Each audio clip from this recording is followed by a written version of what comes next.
In the name of Almighty Allah, the most gracious, the most merciful. As Muhammad, peace be upon him, narrated, if anyone travels on a road in search of knowledge, Almighty Allah will cause him to travel on one of the roads of paradise. Hello everyone, this is Dr. Tariq Sud. Thank you very much for watching my videos and your wonderful support to make the channel a grand success. We are family partner. Please subscribe and share our channel if you haven't done so far. We as a team can work together to convert our challenges into opportunities and opportunities into success stories. These success stories can be monetized into value addition in the world by large. Okay, today I'm going to discuss my lecture number 13, oil and gas productions, exploration, production, upstream, midstream, refining, petrochemicals, differentiated performance enabling profit optimization process. Lecture number 13. Before my lecture, I used to read a Quranic verse. Qala Rabbi shrahli sadri wa yassarli amri wahlal uqdatam min lisani yafqahu qawli Allahumma Rabbi zidni ilma. O my Lord, open my chest and ease my task for me, and loose a knot from my tongue that they may understand my saying. Allahumma Rabbi zidni ilma, O Allah, advance me in my knowledge and true understanding.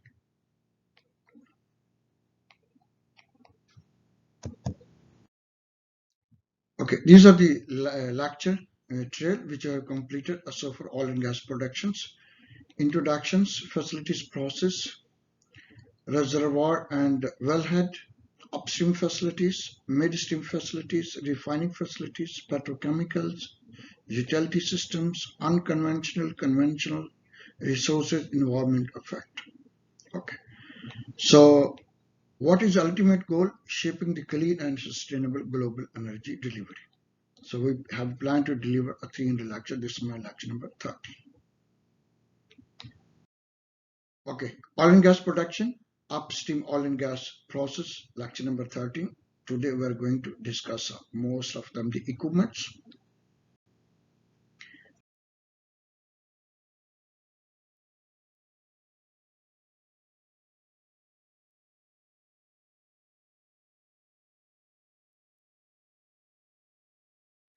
Okay, key takeaway points, lecture number 13, facilities and process, onshore and offshore.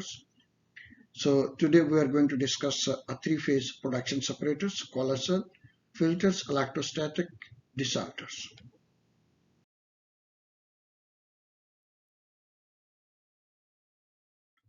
Okay, now we're going to discuss a production separator.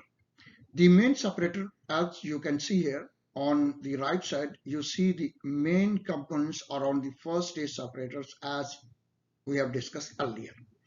The production choke reduces well pressure to the HP manifold, that is high pressure manifold, and first stage separator to about 3 to 5 ampere 140 150 psi pressures. So it is 30 to 40, that's depend how much pressure you want to maintain in the first stage separators based on your reservoir potentials.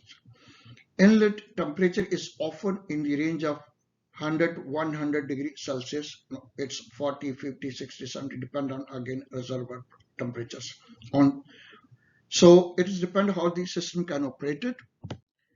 The pressure is often reduced in several stages. In this instance, three stages are used to allow the controlled separation of the volatile components. The idea is to achieve maximum liquid recovery and stabilized oil and gas and to separate water. A large pressure reduction in a single separator will cause a flash vaporization leading to instability and safety hazard.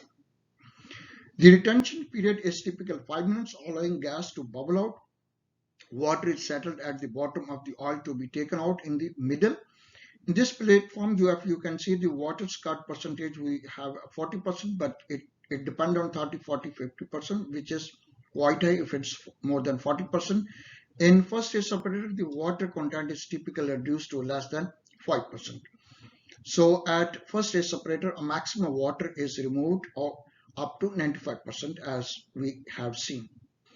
At the crude instance, there is a baffle sluggature that will be reduced effect on the slugs large as bubble or liquid slugs. However, some turbulence is desired as this will be release as a bubble faster than a laminar flow. Okay, at the end, there are barriers up to certain levels to keep back the separated oil and water. The main control loops are the oil level control loop, that is EV010120, as you can see in the pictures, controlling the oil flow out of the separator on the right, and the gas pressure loop of the top, FV0105. So the loops are operated by the control pressures accordingly, and other important function is to prevent a gas blow, by which happens when low oil level cause gas to exit via the oil output, causing high pressure or downstream. There are generally many more instrument and control devices mounted on the separator. These will be discussed in the latter stage my lecture. The liquid ordered from the separator will be equipped with vortex breakers to reduce turbulence on the liquid table side. This is basically a flange trap to break any vortex formation and ensure that only separated liquid is tapped off and not mixed with oil or water drawn in through the vortex. Similarly, the gas outlets are equipped with demisters, essentially filter that remove liquid droplets in the gas. Okay, furthermore, emergency valves are suction valves that separate the process component and blowdown valves, allowing excess hydrocarbon to burn off in the flare. These valves are operated if critical operating conditions are detected or a manual command from a dedicated emergency shutdown system. This may involve partial shutdown and shutdown sequence, since the flare may not be able to handle full blowdown of all process section simultaneously. For example, a 45,000 barrel oil production separator are designed with gas and 40% water cut will give about 10 cubic meters gas from wellhead per minute. There also needs to be enough capacity to handle a normal slugging from wells and risers. This means that separator has to be about 100 a cubic meter. For example, a cylinder 3 m in diameter and 14 meter in length at the rated operating pressure. This means a very heavy piece of equipment, typical around 50 tons for this size, which limits the practical number of stages. Other types of separator, such as vertical separator or cyclone centrifugal separations, can be used to save a weight, space, or improve separation process. Okay, there must also be a certain minimum pressure difference between each stage to allow satisfactory performance in the pressure and level control loops. Chemical additive will also used, and we will discuss on my later stage. Okay, now we are going to discuss a second stage separator. The second stage separator is quite similar to the first stage HP separators, 170 psi. In addition to output from the first stage, it also receives a production from valves connected to the low pressure manifold. The pressure is now around 40 psi, that is second stage separators, and temperatures are less than 60-70 degrees Celsius. So water contents will be reduced below than 2%.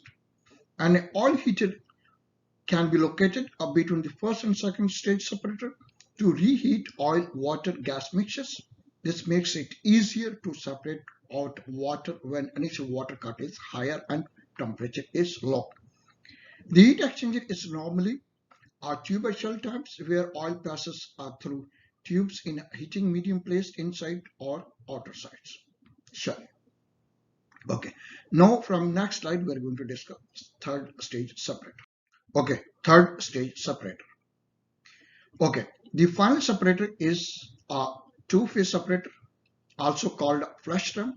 The pressure is now reduced to atmospheric pressures around 0 psi or 100 kPa, so that the last heavy gas components can boil out. In some process where the initial temperature is low, it might be necessary to heat the liquid again in a heat exchangers before the flash drum to achieve a good separation of the heavy components. There are level and pressure control valves loops. An alternative when the production is mainly gas and remaining liquids, droplets have to be separated out. The two-phase separator can be knockout drum or KO drum. Okay, so from next slide we are going to discuss colossus vessel. Okay, colossus vessel. After the third separator, the oil can go to the colossus for final removal of water. Some fields have the fourth stage separator and some fields have the colossus vessel. In this unit, water content can be reduced to below 0.1%. The colossus is completely filled with liquid, water at the bottom and oil on the top. Internal electrodes from the electric field to break a surface bonds between conductive water and isolated oil in the oil-water emulsion. The colossus fields plates are generally steels, sometimes covered with dielectric material to prevent a short circuit. The critical field strength in oil is in the range of 0.2 to 2 kV per cm.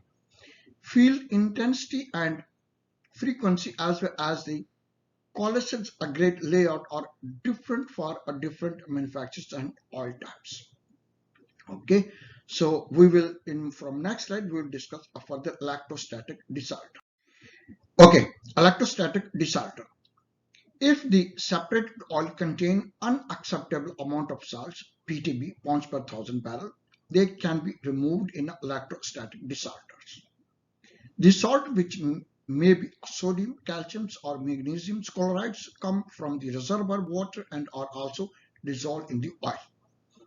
The desalter will be placed after the first or second stage separator depending on GR and water cut. Okay, so from the next slide we will discuss how produced water treatment. Okay, produced water treatment. On an installation such as this, where the water cut is high, there will be a huge amount of water produced. And for example, a water cut of 40% gives a water production about 4,000 cubic meters per day or 4 milliliters that must be cleaned before discharge to sea or disposal well. Often this water contains sand particle bound to be oil, water and emulsion, etc. So the environmental regulation is in most countries are quite strict. So that's important to clean and clear the water before discharge. Okay, it also places a limits on other forms of contaminants particles. This still means that the equivalent of up to 1 barrel of oil per day in contaminants from the above production is discharged into sea or disposal well, but in this form, macroscopic oil drops are broken down quickly by natural bacteria. Various pieces of equipment are used. So as you can see in the diagram here, show the typical water treatment system. Water from the separator and colossus first goes to the sand cyclone. This is sand cyclone.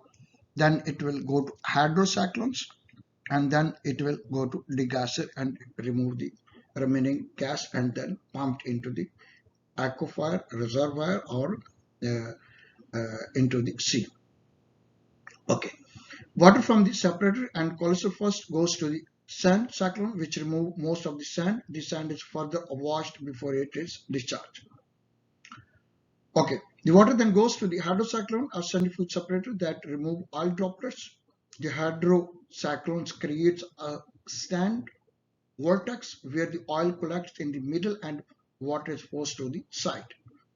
Finally, the water is collected in the water degassing drum. Dispersed gas will slowly rise and pull remain oil droplets into the surface. By floating, the surface oil film is drained and the produced water can be discharged to sea or disposal well.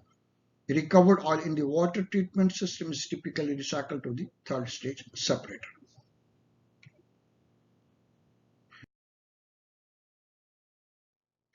Okay, conclusion. Today we have discussed first stage production separator, second and third stage production separator. We have discussed colossus vessels, electrostatic desalters and produced water treatment. Okay, so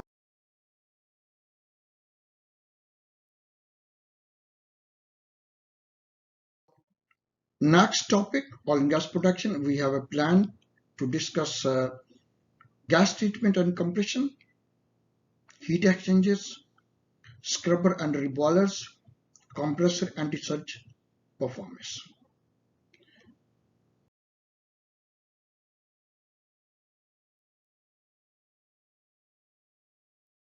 Okay, these are references. Qatar Petroleum, Doha Qatar Oil and Gas Development Corporations, World Energy Outlook, US Geological Survey, US Department of Energy, Schlumberger's International Energy Agency, Wikipedia, Oklahoma State Margin and Commissioning, State Oil Facts, Norsec Standard Norway, Story of Oil in Pennsylvania, A Liquid Gas Encyclopedia, Natural Gas from Wellhead to Burner Pit.